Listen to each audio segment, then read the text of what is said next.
Amém. Bom dia, paz do Senhor.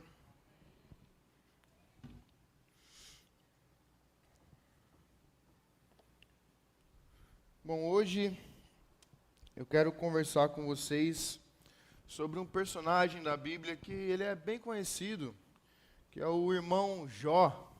Então eu quero pedir já para você que tem a sua Bíblia aí, abrir no primeiro capítulo de Jó.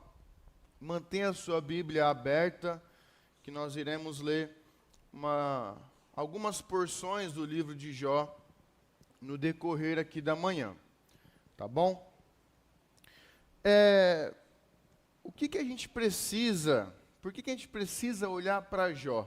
Jó, ele nos ensina muita coisa. O livro de Jó é um livro com 42 capítulos, onde quem conhece, quem tem já uma vivência de igreja, sabe que Jó sofreu muito, né? Por isso que, nesse sofrimento de Jó, a gente precisa olhar para essa história, para aprendermos a não ter uma fé que é volátil, uma fé que se abala com facilidade, que se abala com as circunstâncias que acontecem na vida, ou se abala com acidentes que a gente acabou de ouvir de um acidente, né? Será que a fé do Aníbal e da Débora estão abalados? Eu acho que não. Conhecendo eles, eu acho que não. Mas é esse tipo de fé, a fé que está firmada na rocha, na palavra de Deus, essa fé que a gente precisa ter, e por isso que nós vamos ver, olhar aqui para a vida de Jó, olhar para a história de Jó, para aprendermos com ele. Amém? Vamos ler aqui o capítulo 1, eu vou ler a partir do versículo 6. Antes do versículo 6 vai ter uma introdução sobre quem é Jó, né? Vai falar que ele é um homem íntegro. A história, o narrador, o autor ali, ele fala que Jó é um homem íntegro, que Jó é um homem irrepreensível, um homem piedoso, que é o homem mais rico da sua geração. E aqui, a partir do versículo 6, vai introduzir Deus na história. Então, o versículo 6. Certo dia, os anjos vieram apresentar-se ao Senhor, e Satanás também veio com eles. O Senhor disse a Satanás: de onde você veio? Satanás respondeu ao Senhor: de perambular pela terra e andar por ela. Disse então o Senhor a Satanás: reparou no meu servo Jó? Então antes era o narrador que falava sobre Jó. Agora vai ser o próprio Deus falando sobre Jó. Reparou no meu servo Jó? Não há ninguém na terra como ele, irrepreensível, íntegro, homem que teme a Deus e evita o mal. Será que Jó não tem razões para temer a Deus? Respondeu Satanás. E aqui Satanás ele está começando então a querer distorcer a adoração, a querer distorcer a devoção de Jó para com Deus. E ele começa com essa pergunta: será que Jó não tem razões para temer a Deus? Respondeu Satanás: acaso não puseste uma cerca em volta dele, da família dele e de tudo o que ele possui? É a pergunta de Satanás. Será que você não está protegendo demais Jó? Será que você não está dando coisas demais para Jó? Eu acho que está muito fácil a vida de Jó. Está muito fácil para ele te adorar. Está muito fácil para ele ter toda essa devoção a ti. É isso que Satanás está querendo insinuar com essa pergunta que ele faz para Deus. E ele continua aqui, ó. Tu mesmo tens abençoado tudo que ele faz, de modo que os seus rebanhos estão espalhados por toda a terra. Mas estende a tua mão e fere tudo que ele tem, e com certeza ele te amaldiçoará na tua face. O Senhor disse a Satanás: pois bem, Tudo que ele possui está nas suas mãos. Apenas não toque nele. Então Satanás saiu da presença do Senhor. Aqui estão os versos de 6 a 12, aonde acontece o embate entre Deus e Satanás. É interessante que quem começa a provocação foi o próprio Deus, né? Reparou no meu servo Jó? Foi o próprio Deus que começou aqui a provocação, mas Satanás entrou na onda, né? Reparei, mas será que o Senhor não está abençoando demais ele? Será que você não está dando muitas coisas, está cercando ele com tantas bênçãos, que está facilitando demais para ele te adorar e ser devoto a ti? Fere o que ele tem, tira o que ele tem e ele vai te amaldiçoar. Então Satanás aqui, ele está levantando algumas teses, e no total são 3 teses, só que eu vou falar 2 só por enquanto. Se você está anotando, deixa um espacinho para a terceira tese que eu vou falar mais para frente. Mas a primeira tese que Satanás está levantando aqui é que o homem ama mais o dinheiro do que a Deus. Que no fim das contas, o homem ele está mais interessado no dinheiro que Deus pode me dar, no emprego que Deus pode me dar e nas bênçãos que Deus pode me dar, do que no próprio Deus, que é o provedor de todas essas coisas. Essa é a primeira tese que Satanás está trazendo aqui. E a segunda tese é que o homem ama mais a sua própria família do que ao Senhor. O homem ama mais aos seus filhos, a sua esposa, o seu lar, do que ao Senhor. A gente vai entender isso porque Satanás, no decorrer do capítulo, ele também fere a família de Jó. E Jó perde os seus filhos. Mas essas são as primeiras teses que Satanás levanta para Deus. Só que Deus levanta Jó talvez como um advogado na terra, para refutar o que Satanás está falando. Jó sem saber, sem Jó ter ideia do que está acontecendo, de que houve esse diálogo, ele é colocado como o advogado de Deus na terra, para refutar o que Satanás está dizendo aqui. Será que Deus precisa subornar? Será que Deus precisa te subornar para você adorar Ele? Será que você tem que ser subornado com bênçãos para você ser devoto ao Senhor? Será que Jó estava precisando ser subornado por Deus para ele ser devoto a Deus? Será que a gente não tem capacidade de adorar a Deus por quem Ele é? E não pelo que Ele faz ou pelo que Ele nos dá? Será que você tem a condição e a capacidade de adorar o seu Deus pelo que Ele é, mesmo sem Ele não fazer nada por você? Ou pior, mesmo Ele levantando a mão para te ferir, como Ele fez com Jó? Porque Deus não só ficou parado. Eu não sei se você percebeu que Satanás só pôde ferir Jó porque ele teve a permissão de alguém. De quem foi a permissão que Satanás teve? Foi de Deus. Martinho Lutero, ele fala que Satanás nada mais é do que um cachorro na coleira de Deus. Satanás não faz nada sem a permissão de Deus. Ele não pode nada sem a permissão de Deus. Ele está sujeito a Deus como qualquer outro aspecto da criação. Então sim, Satanás só pôde ferir Jó porque Deus permitiu. Será que você, sendo ferido por Deus, teria condição de continuar adorando a Deus pelo que Ele é e não pelo que Ele te faz? Pensa sobre isso.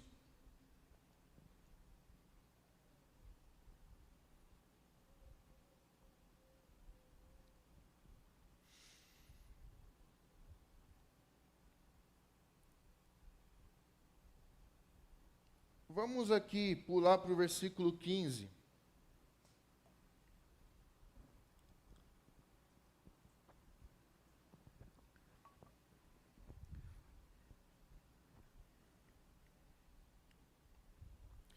Quando os sabeus os atacaram e os levaram embora, mataram a espada os empregados, e eu fui o único que escapou para lhe contar. Enquanto ele ainda estava falando, chegou outro mensageiro e disse: fogo de Deus caiu do céu e queimou totalmente as ovelhas e os empregados. E eu fui o único que escapou para contar a você. Enquanto ele ainda falava, olha essa narrativa. Jó, a gente começa no versículo 15, eu não li os versículos anteriores, depois você pode ler, para a gente economizar mais tempo. Mas no versículo 15, era o final de uma má notícia. Tinha um mensageiro terminando de dar uma má notícia. Enquanto os sabeus os atacaram e os levaram embora, mataram a espada os empregados, eu fui o único que sobrou. Tinha um cara contando isso para Jó. E enquanto esse cara contava isso para Jó, enquanto ele ainda estava falando, chegou outro mensageiro, para uma outra má notícia. Fogo de Deus caiu do céu e queimou totalmente as ovelhas dos empregados. Eu fui o único que escapou com vida, que escapou para contar a você. Enquanto ele ainda falava, de novo, chegou outro mensageiro e disse: vieram caldeus e 3 bandos, atacaram os camelos e os levaram embora, mataram a espada os empregados, e eu fui o único que escapou para contar a você. Tudo que Jó tinha, tudo, todos os rebanhos, todos os bens dele, de uma só vez, no mesmo dia, foi dizimado. Ele perdeu tudo, perdeu tudo.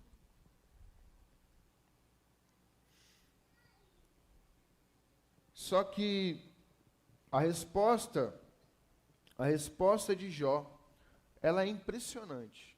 Porque a grande pergunta que fica agora, aqui, essa primeira aprovação, ela é sobre o dinheiro.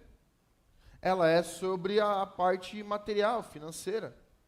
Então, a pergunta que fica é se Jó ele seria capaz de refutar, então, a primeira tese de Satanás. Se ele blasfemaria contra Deus, ou se ele continuaria adorando a Deus. E mesmo sem saber do que estava acontecendo, mesmo sem saber de tudo isso, a resposta de Jó, ela é o seguinte: saí nu do ventre da minha mãe, e nu partirei.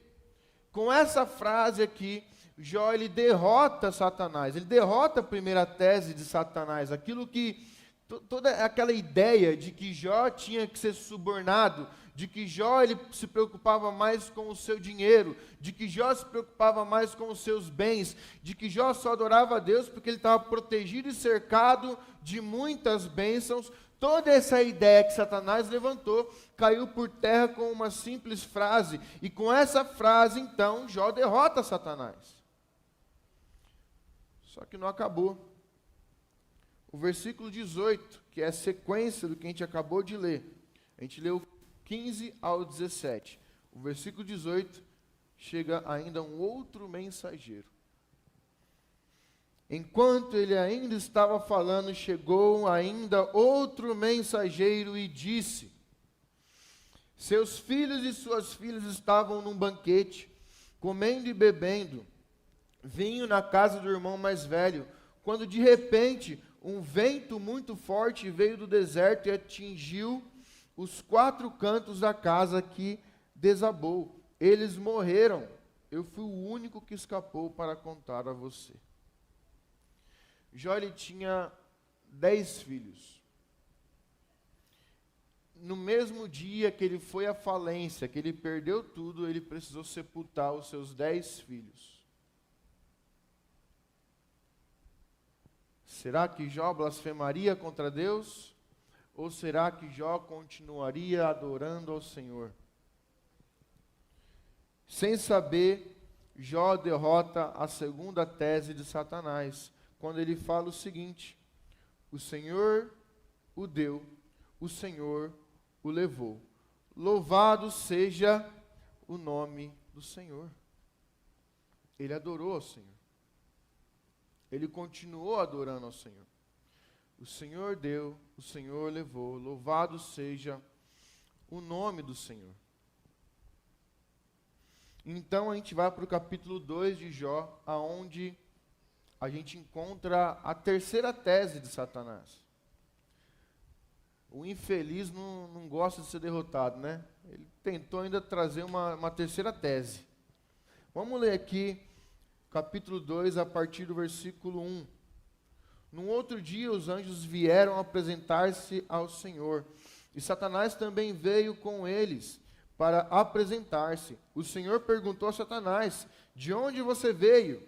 Satanás respondeu ao Senhor: de perambular pela terra e andar por ela. Disse então o Senhor a Satanás: reparou no meu servo Jó? De novo. Não há ninguém na terra como ele, irrepreensível. Ele continua irrepreensível. Ele continua íntegro, mesmo depois de passar por aquelas duas experiências que são traumáticas, que são terríveis. O meu servo Jó continua irrepreensível, ele continua íntegro. Homem que teme a Deus e evita o mal. Ele se mantém íntegro, apesar de você haver instigado contra ele para arruiná-lo, sem motivo. Olha a resposta de Satanás. Pele por pele, respondeu Satanás. Um homem dará tudo o que tem por sua vida. Aqui a terceira tese de Satanás, então, é de que ninguém ama mais a Deus do que a si mesmo, do que o seu próprio corpo. E, novamente, Deus dá a permissão para Satanás. E Satanás atinge Jó, então, com uma doença, alguma coisa que nós não sabemos exatamente o que é, mas a Bíblia fala que Jó ele tinha feridas da planta dos pés até a cabeça. Ele era talvez uma lepra, alguma coisa que corrói a pele, que abre feridas nele. Era uma chaga viva perambulando ali pela terra. A Bíblia fala que ele pegava cacos para raspar as feridas, para tentar então aliviar a dor que aquilo trazia para ele. A grande pergunta então é: será que Jó finalmente então blasfemaria contra Deus, dando esse gostinho da vitória para Satanás? Ou será que Jó iria continuar adorando ao Senhor, devoto ao Senhor, mesmo em meio a toda essa dificuldade, indo à falência, perdendo os seus filhos, e agora com uma doença terrível?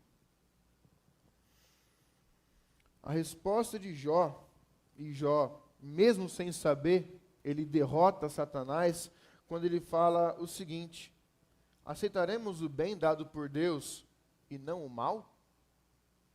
Olha o questionamento que Jó faz. Aceitaremos as bênçãos que vêm de Deus, mas não o mal? E Jó, ele fala isso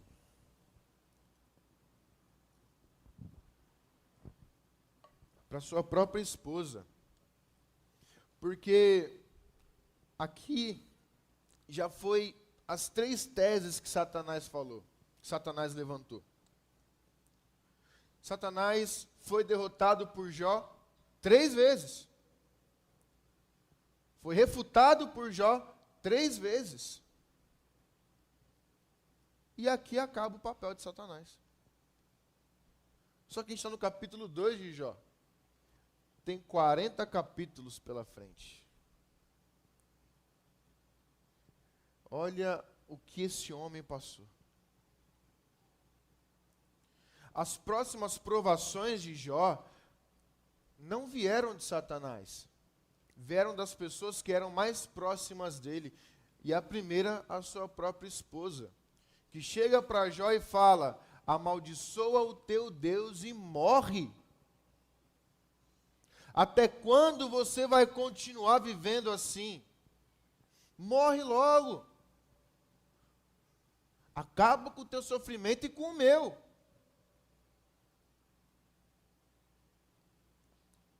E aí Jó escuta isso e responde: aceitaremos o bem de Deus e não o mal. E logo na sequência, entra na história os amigos de Jó. E deles que vêm as próximas provações, as próximas acusações para Jó. E aqui, gente, eu não quero, me entenda muito bem. A gente tem mania de vilanizar as pessoas. E eu não quero que você venha vilanizar os amigos de Jó, porque eles vieram na maior das boas intenções. Eles amavam Jó. Só que só falaram besteira para Jó. Então toma cuidado e não vilaniza eles, porque você pode cometer o mesmo erro de, na maior das suas boas intenções, falar uma grande besteira que não é de Deus para alguém. Toma muito cuidado com isso. Os amigos de Jó, eles se reuniram, se encontraram com Jó e choraram junto com Jó. A Bíblia fala que eles foram na intenção de consolar Jó. Passaram 7 dias e 7 noites em silêncio com Jó, representando o luto que Jó estava passando. Só que quando eles rompem o silêncio e abrem a boca para falar, só falaram besteira para Jó. A dinâmica que acontece nesses diálogos entre os amigos de Jó e Jó é de acusação.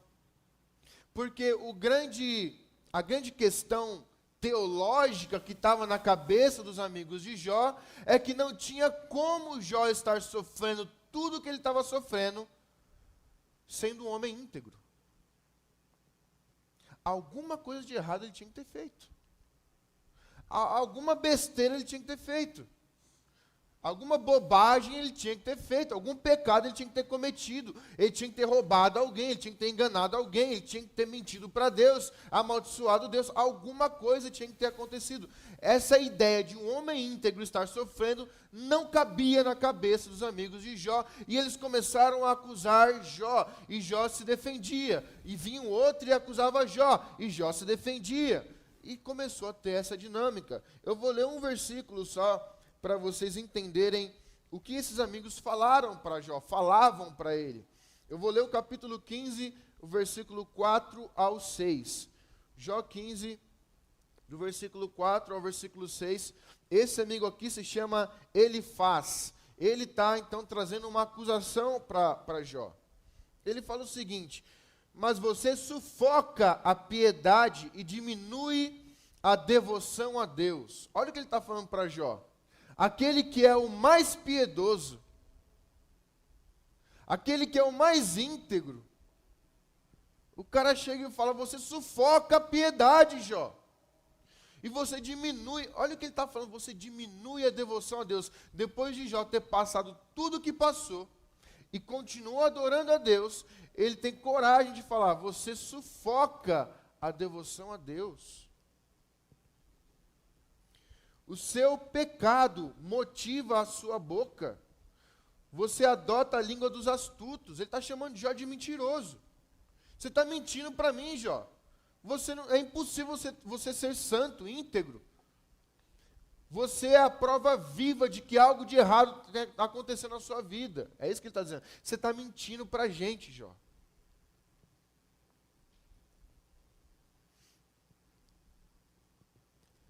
É a sua própria boca que o condena, e não a minha. Os seus próprios lábios depõem contra você. Ele está falando, tudo que você está alegando que você é tudo mentira. Tudo isso depõe contra você.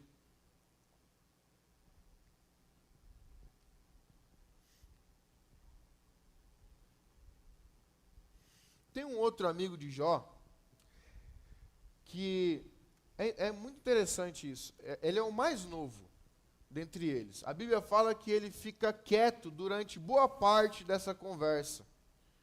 Se não me engano, eram 4 amigos. E um falava, Jó respondia, e normalmente a fala de um é um capítulo, a resposta de Jó é um capítulo. A fala de outro é um capítulo, a resposta de Jó é outro capítulo. No máximo ali 2 capítulos, quando a argumentação é um pouco mais longa. E fica um tempão assim. E aí chega uma hora que a Bíblia fala que os amigos de Jó não conseguiam mais refutar Jó. Os argumentos de Jó eram muito consistentes, e eles não conseguiam mais argumentar contra Jó. E esse rapaz que ficou quieto durante toda a conversa, ele fala que fica quieto porque ele é o mais novo, e por respeito ele deixou os mais velhos falarem, então ele começa a falar. E ele fala por uns 4 capítulos seguidos, detonando Jó. Detonando Jó. E fala. Só que o primeiro capítulo inteiro é ele só ameaçando. Eu vou falar, hein, Jó. Escuta bem o que eu vou te dizer, Jó. Ó, presta atenção porque eu vou falar, hein, Jó. Eu não estou zoando, não. É desse jeito. O primeiro capítulo inteiro ele só ameaçando. E não fala nada. Já conheceu alguém assim? Ó, cuidado, hein. Cuidado que eu tenho coragem, hein. Cuidado que eu falo mesmo. Eu sou sincerão. Cuidado que eu sou bocudo. Eu não tenho medo de falar a verdade. Já conheceu alguém assim? Eu ouvi essa frase essa semana. Ah, eu falo mesmo, não estou nem aí. Parabéns, é igual esse amigo de Jó. Cuidado. Eu vou ler um versículo do que esse cara fala. Ó, lembra que... Olha que interessante, o versículo que a gente acabou de ler da acusação do outro colega, do outro amigo de Jó, era o capítulo 15. Esse cara aqui está no capítulo 34 de Jó. Olha o tanto que esse camarada falou. Olha o tanto que ele é bocudo. A gente pula lá para o capítulo 34. 34, versículo 7. Que homem existe como Jó? Isso aqui é ironia, gente. Ele está ironizando Jó. Que homem é? Quem é como Jó? Olha o grandão aí, ó, todo doente. Todo lascado. Que bebe zombaria como água. Olha isso. Ele é companheiro dos que fazem o mal e anda com os ímpios. Jó estava do lado dele. E ele está falando de Jó como se Jó não estivesse lá, na terceira pessoa. Que homem existe como Jó? É como se Jó não estivesse ali. Ele está satirizando, zombando de Jó. Daquilo que Jó passou cerca de 30 capítulos ali, defendendo de que ele é íntegro. Gente, eu sou íntegro. Infelizmente eu estou passando por essa dificuldade, mas eu não tenho pecado. E aí ele vem e zomba essa fala de Jó.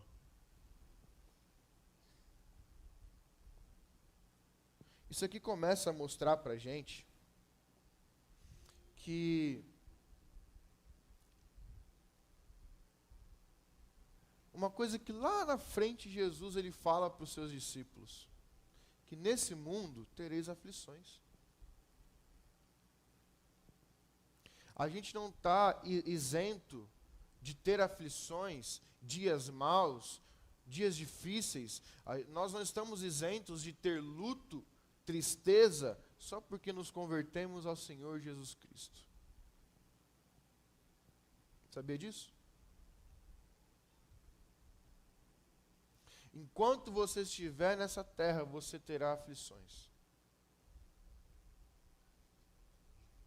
Só que Jesus ele completa o versículo, a fala dele dizendo, mas tem de bom ânimo, pois eu venci o mundo. Tem de bom ânimo, pois eu venci o mundo. Eu vou pular essa parte dos amigos de Jó, porque são muitos capítulos, tá? E nós vamos lá para frente.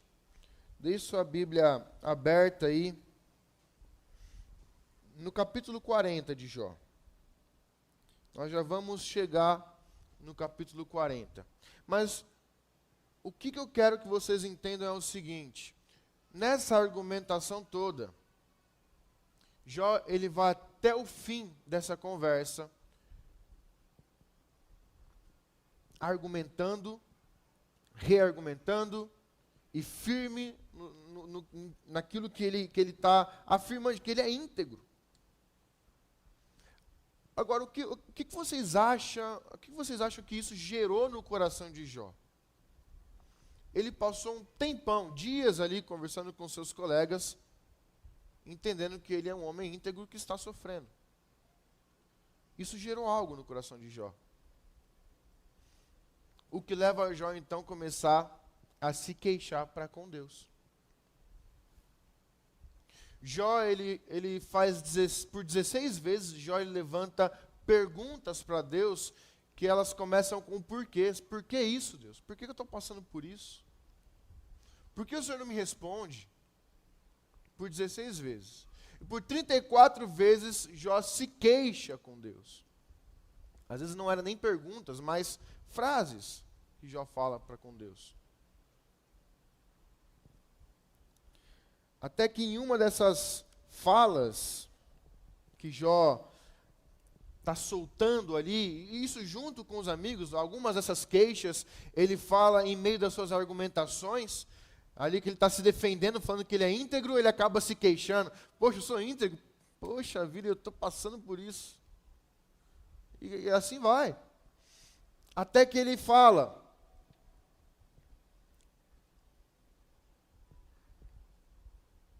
no capítulo... Eu não vou falar não para você. Fica no capítulo 40 aí mesmo. Mas isso aqui, quem quiser anotar, está no 19. Capítulo 19, versículo 25. Mas fica no 40 aí. Jó, talvez ali num grito de esperança. Eu imagino ele até olhando para o céu quando ele fala isso. Ele fala o seguinte: eu sei que o meu Redentor vive e que no fim se levantará sobre a terra. E depois disso, e depois que o meu corpo estiver destruído e sem carne, verei o meu Deus. Eu o verei com os meus próprios olhos, e eu mesmo, e não outro, como anseia no meu peito e coração. Mesmo depois de tudo isso, o anseio de Jó ainda era Deus. E ele já tinha entendido algo que a gente custa a entender. Que eu volto lá no versículo que Jesus fala: nesse mundo tereis aflições, mas tende bom ânimo. Eu venci o mundo. Esse eu venci o mundo que Jesus fala é a porta aberta, é a oportunidade de vivenciarmos o que Jó está falando aqui, de que um dia nós veremos Deus com os nossos próprios olhos. Não importa a aflição dessa terra, um dia nós veremos Deus com nossos próprios olhos. Esse deve ser o nosso anseio. E então Deus rompe o silêncio. Deus começa a responder Jó.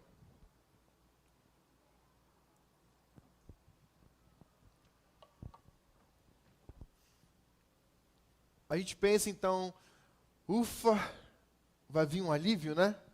Deus responde Jó. Só que não vem um alívio para Jó. Porque Deus, ele faz... A resposta de Deus para Jó são perguntas. Perguntas retóricas que Deus começa a fazer a Jó. Deus faz 70 perguntas retóricas. Algumas com respostas extremamente óbvias, e por isso que ela é retórica. E outras que Jó era incapaz de responder. Perguntas que começou então a demonstrar a gloriosa soberania de Deus, e essas perguntas começou a esmagar Jó com essa soberania, porque Deus queria ensinar algumas coisas para Jó. Algumas das perguntas que Deus faz para Jó: onde você estava quando lancei os alicerces da terra? Quem marcou os limites das suas dimensões? E quem estendeu sobre ela a linha de medir? Como se vai ao lugar onde mora a luz? Ele pergunta a Jó. É óbvio que Jó não sabe responder isso. Há 5.000, 6.000 anos atrás. Como se vai ao lugar? De onde é o sol? Como se vai para o sol? Poderá você conduzi-las ao lugar que lhes pertence? Conhece o caminho da habitação delas? Ele está falando das estrelas. Você pode conduzir as estrelas para os seus lugares? Você conhece o caminho para isso? Você consegue pescar com o anzol o Leviatã, Jó? Consegue amordaçar sua boca com um pedaço de corda? Tudo isso demonstrando e esmagando Jó com a soberania de Deus. Deus é soberano. É Deus quem pode fazer tudo isso que ele mesmo está perguntando para Jó. Só que essas perguntas faz Jó entender. Porque chega então numa pergunta que está no capítulo 40, que eu pedi para você abrir, no versículo 8. Olha essa pergunta que Deus faz a Jó. Você vai pôr em dúvida a minha justiça? Vai condenar-me para justificar-se? Porque a gente, às vezes, faz isso, né? Acontece algo que a gente não quer. E a gente vai lá e desconta em Deus. Acontece algo que não estava previsto. A gente vai lá e desconta na nossa fé. Sendo que a verdade é que a promessa de um lugar perfeito não é o aqui e o agora. A promessa de um lugar sem dores não é aqui e agora. A promessa de um lugar sem doenças não é o aqui e o agora. A promessa de um lugar sem dificuldades não é o aqui e o agora. A promessa de um lugar sem pecados não é o aqui e o agora. Todas essas promessas e essas conquistas que Jesus conquistou na cruz do Calvário, nós experimentamos um vestígio dela aqui em vida na terra, porque a plenitude disso é na Nova Jerusalém, aonde veremos o próprio Deus com os nossos próprios olhos. É lá que se reserva a plenitude das conquistas de Jesus na cruz. O que Jó tinha entendido, porque ele responde isso para os seus amigos. Mas que às vezes eu estou orando para a cura de uma doença, e Deus não cura a minha doença, então eu vou descontar a minha birra em Deus. Eu quero comprar uma casa nova, e não consigo comprar uma casa nova, e aí eu pego a minha birra e desconto em Deus. Eu estou numa situação financeira complicada, eu oro, eu peço ao Senhor, e não tenho resposta nessa área. Aí eu transformo isso em birra e desconto em Deus para justificar, então, a minha vida. Deus te pergunta, você vai pôr em dúvida a minha justiça para justificar-se? Essa é a pergunta de Deus para você. Eu vou, então, trazer algo mais raso para essa questão, para você entender o quanto nós somos falhos. Está calor demais, e você transforma esse tá calor demais em birra e não vem nos 21 dias. O ar-condicionado está muito gelado. Aí você transforma em birra e critica o diácono.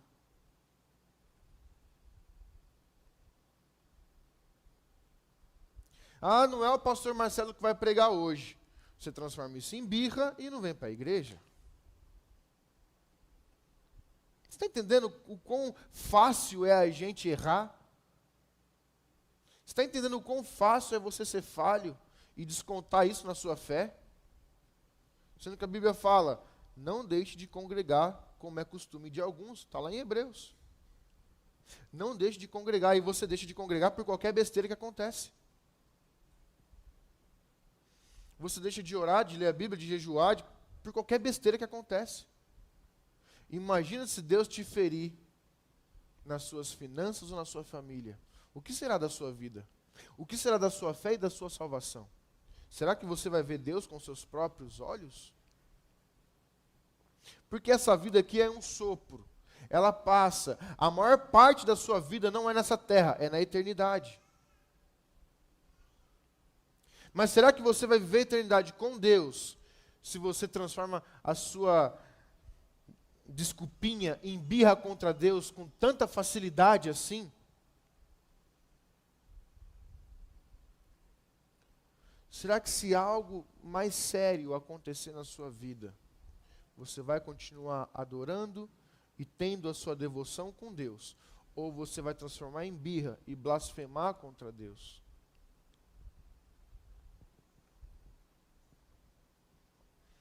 Jó entende, então, o que Deus queria ensinar para ele. E nós vamos ler agora, a partir do capítulo 42, versículo 2, uma sequência de versículos que é Jó respondendo a Deus. É o último capítulo do livro de Jó. Depois de todos os questionamentos de Deus, Jó então responde ao Senhor da seguinte forma. E a primeira lição que Jó aprende está logo no versículo 2, na parte A do versículo. A lição é que Deus, ele é onipotente. Deus é onipotente. Só Ele pode todas as coisas. Só Ele pode tudo aquilo que o próprio Deus questionou Jó naquelas perguntas. Jó responde: sei que podes fazer todas as coisas. Jó entendeu isso. Só que quando você entende que Deus, ele é onipotente, que Ele pode todas as coisas, ao mesmo tempo você reconhece algo sobre si próprio. De que você é fraco e frágil. De que nós somos fracos e frágeis. De que nós não podemos nada. De que se Deus quiser, Ele mata a gente muito rapidamente. De que se Deus quiser, Ele tira o nosso sustento muito rapidamente, que na verdade, no fim das contas, no fim do dia, nós dependemos totalmente dEle, e isso é que é maravilhoso. Saber que nós somos fracos e frágeis, mas que temos um Deus que é onipotente, isso é que é maravilhoso. A grande pergunta é: quem é o seu Deus? Quem que é o seu Deus? Nós falamos nos 21 dias, recentemente agora, sobre Lucas capítulo 10, onde Jesus fala: vocês vão como cordeiro em meio aos lobos, não foi? Como cordeiro em meio aos lobos, parece que não é um incentivo muito grande, cordeiro em meio aos lobos. O que acontece com o cordeiro no meio do lobo? O cordeiro é presa do lobo. Só que isso é incentivo de Jesus para os discípulos. Vocês são como cordeiros no meio dos lobos. Só que mesmo os lobos têm medo de vocês que são cordeiros, porque vocês carregam dentro de vocês o leão da tribo de Judá, o Todo-Poderoso que é onipotente. Então não tem lobo que possa se levantar contra você. A pergunta é: quem é o seu Deus? É o Deus onipotente, todo-poderoso? Ou é alguma outra coisa?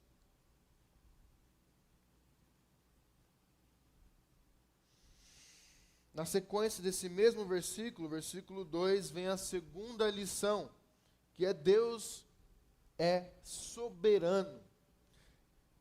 Nenhum dos teus planos pode ser frustrados. É o que Jó responde para Deus. Deus é soberano. Ele governa sobre o universo e nada acontece sem a permissão de Deus. Jó, quando ele fala isso para Deus, ele está dizendo: eu entendi, Senhor, que foi o Senhor mesmo que quis me ferir. Eu entendi. Que foi o Senhor que quis tirar os meus filhos de mim, foi o Senhor que quis me levar à falência, foi o Senhor que quis atingir a minha carne, foi o Senhor, eu entendi. Os seus planos não podem ser frustrados. Já está falando, não importa a queixa que eu levantasse contra você, a pergunta, o porquê que eu levantasse a você, não importa o argumento que eu desse aos meus amigos, não importa o que eu fizesse, nada poderia frustrar os seus planos, que era me ferir. É o que já está dizendo aqui. O Senhor é soberano, então faz o que o Senhor quiser com a minha vida.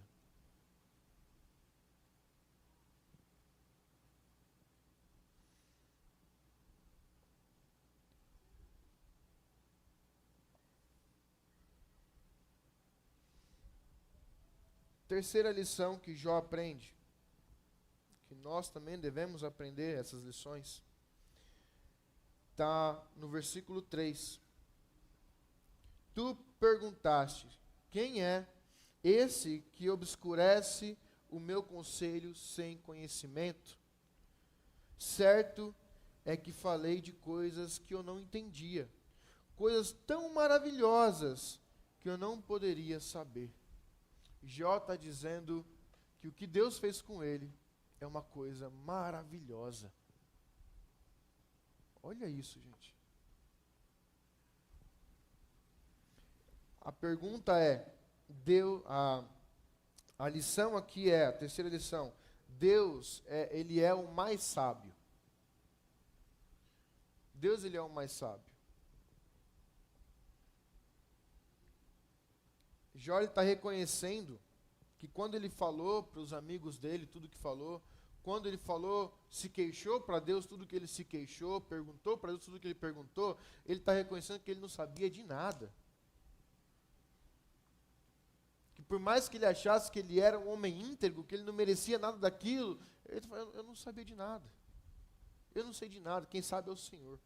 Se o Senhor sabe que é assim que tem que ser, então é assim que tem que ser. Deus é Deus, eu sou homem. Ponto. Ponto final. Quem você pensa que é? Quem você pensa que é? Você vai colocar em xeque a justiça de Deus? Não foi essa a pergunta que Deus fez a Jó? Quem que você pensa que é? Deus é Deus. Você é homem, é pó da terra.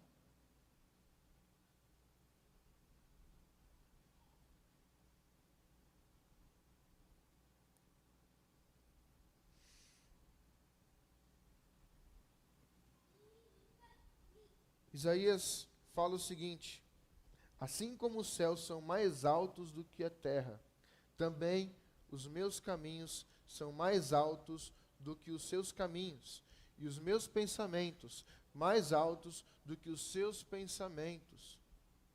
Os caminhos do Senhor são maiores que os nossos, ainda que esse caminho seja árduo, dolorido e difícil.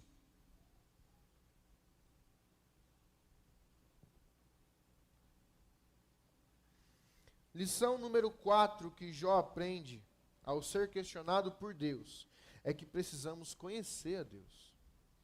Versículo 5. Meus ouvidos já tinham ouvido a teu respeito, mas agora os meus olhos te viram. Conhecer a Deus. Gente, isso aqui é básico da vida cristã. É o básico. A W. Tozer fala o seguinte, que o problema da igreja é tomar as coisas com o seu próprio pulso e se preocupar com o seu próprio umbigo, sendo que devíamos passar a maior parte do tempo conhecendo a Deus. A gente quer tomar decisões, fazer as coisas, tudo mais, e esquece de perguntar para Deus.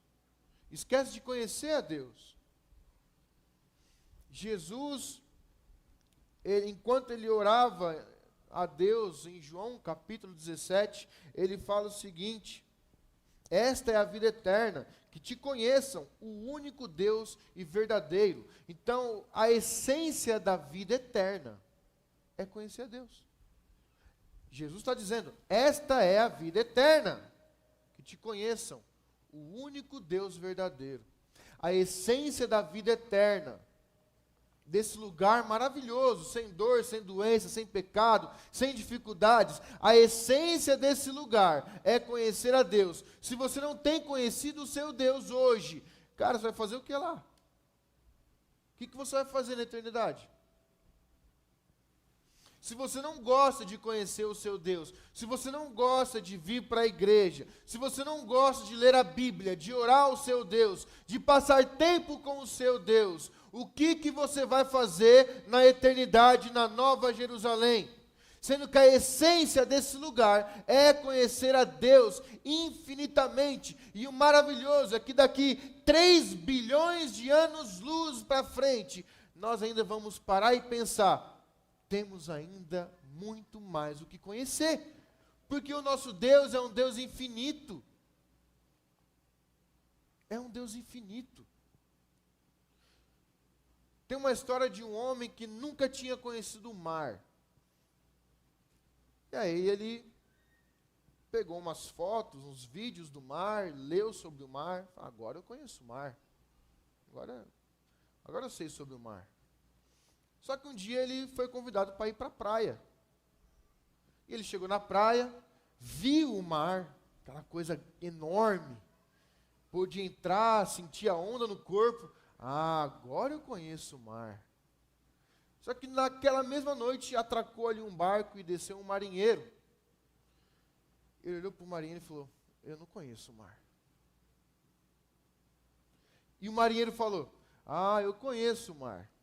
Só que o marinheiro continuou andando e encontrou um mergulhador. E o mergulhador falou para o marinheiro, você não conhece o mar, eu conheço o mar. E assim foi. A gente olha para o mar, algo tão grande, e conhecemos tão pouco. Imagina o nosso Deus que criou esse mar. Imagina o seu Deus que, segundo o que ele mesmo falou, mediu a extremidade a outra da terra. Esse é o seu Deus. Um Deus que é infinito. Vamos para a última lição de Jó. Espero que você aprenda com essas lições. Nós devemos olhar para essas lições e tomar para a gente. A última lição de Jó, a quinta, é o arrependimento. Versículo 6. Por isso, menosprezo a mim mesmo e me arrependo no pó e na cinza. E isso aqui tem que deixar eu e você em crise. Porque o homem que está dizendo isso, o homem que está dizendo que se arrepende, e você sente um pesar nessa frase, né? Por isso, menosprezo a mim mesmo e me arrependo. Olha o que ele está dizendo. Você sente um pesar nessa frase. Menosprezo a mim mesmo e me arrependo no pó da terra e nas cinzas. O homem que está dizendo isso aqui é o homem que o próprio Deus chamou de o mais piedoso, íntegro e irrepreensível. Isso tem que gerar uma crise na gente. Será que você... É uma pergunta retórica, igual Jó recebeu. Será que você consegue imaginar o próprio Deus falando isso de você mesmo? Esse aqui sim é o mais íntegro, irrepreensível e mais piedoso da terra. É uma afirmação muito forte, não é? Mas mesmo Jó, que era tudo isso segundo a boca do próprio Deus, chega diante de Deus e se arrepende. De uma forma muito sincera, de uma forma muito dolorosa. E a gente costuma pensar que aqueles que mais se arrependem são aqueles que mais cometem pecado. Aqueles que mais se arrependem são aqueles que têm os pecados mais absurdos. E isso é uma mentira. Talvez somos levados a pensar dessa forma por causa daquela mulher que se derrama nos pés de Jesus. E Jesus fala sobre ela que ela muito foi perdoada e por isso muito ama. Só que Jesus não está dizendo da quantidade ou então da grandeza do pecado daquela mulher. Olhando para essa história de Jó, o que nós entendemos é que aquele que mais se arrepende é aquele que mais contempla a santidade do nosso Deus. Aquele que mais contempla que Deus é santo, e foi isso que aquela mulher fez. Ela entendeu que Jesus era santo, e por isso ela se arrependeu, por isso ela foi perdoada, e por isso ela muito ama. Ela chegou pertinho de Jesus. Jó agora está pertinho de Deus, conhecendo a Deus, olhando essa santidade de Deus.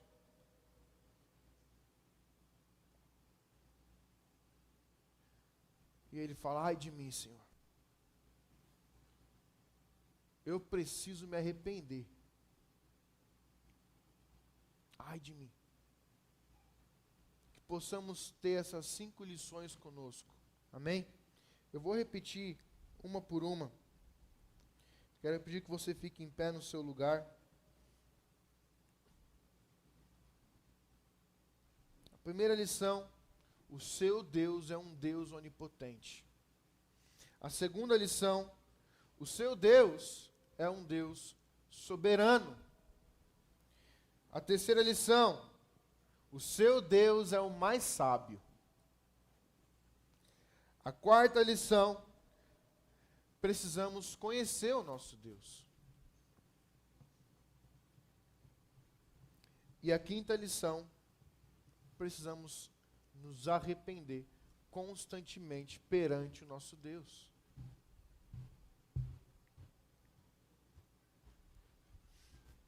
Deus, ele restaura Jó.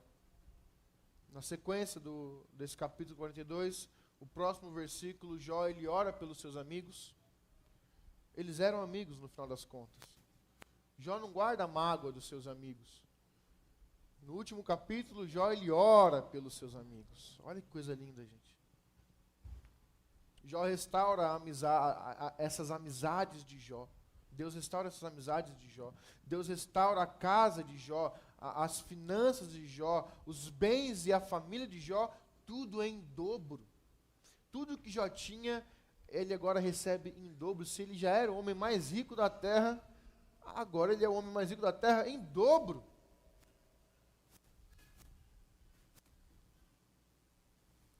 Só que eu quero que você entenda que o Antigo Testamento, ele traz aqui realidades espirituais para o que nós vivemos hoje na nova aliança. Estamos inseridos hoje na nova aliança. O que eu quero dizer para você é o seguinte: você quer dizer então que você também, assim como Jó, vai ter a sua vida restaurada por completo, ficar rico, ter tudo o que você queria ter? Pode ser que sim. Quem sou eu para dizer que não? Mas pode ser que não. E se não acontecer aquilo que você quer? Se você não conseguir os seus objetivos? Se um dia você ficar doente? E se um dia você vier a falir? E se um dia você tiver uma vida só mediana? Nem boa, nem ruim? Você vai transformar isso em birra e descontar em Deus? Porque essa realidade que Jó vive espiritualmente, ela representa o que um dia nós viveremos.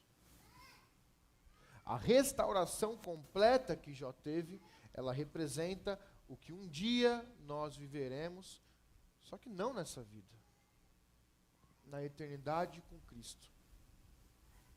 Pois nessa vida tereis aflições, mas tende bom ânimo, pois eu venci o mundo, Jesus fala.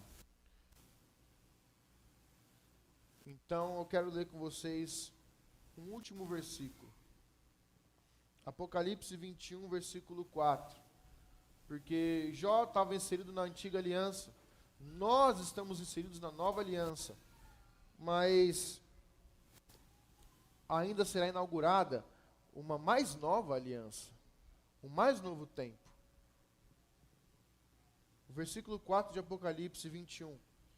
Ele enxugará dos seus olhos toda lágrima. Não haverá mais morte, nem tristeza, nem choro, nem dor, pois a antiga ordem já passou. Essa antiga ordem que ele está falando é a que nós estamos hoje. Uma nova ordem será inaugurada. E quando essa nova ordem for inaugurada, aí sim, você vai experimentar a plenitude das conquistas do nosso Senhor. Uma vida eterna conhecendo o nosso Deus, em um lugar chamado Nova Jerusalém, que Hebreus fala que foi edificada e alicerçada pelo próprio Deus. Um lugar que a Bíblia fala que não tem dor, nem doença, nem choro, nem tristeza, nem lágrimas. Só que só vai experimentar isso daqui aqueles que permanecerem devotos a Deus, adoradores do Senhor, pelo que Ele é, não pelo que Ele pode fazer. Porque o que Deus pode fazer é tão gloriosamente terrível, que talvez você nem queira saber nessa vida. Essa é a verdade. Então adore o Senhor pelo que Ele é, porque um dia todo joelho se dobrará, mas você tem a oportunidade de dobrar o seu joelho hoje. Hoje. Não espera chegar o grande e temível dia do Senhor para você ter que dobrar obrigatoriamente perante a soberania desse Deus. Você pode dobrar hoje. Feche seus olhos.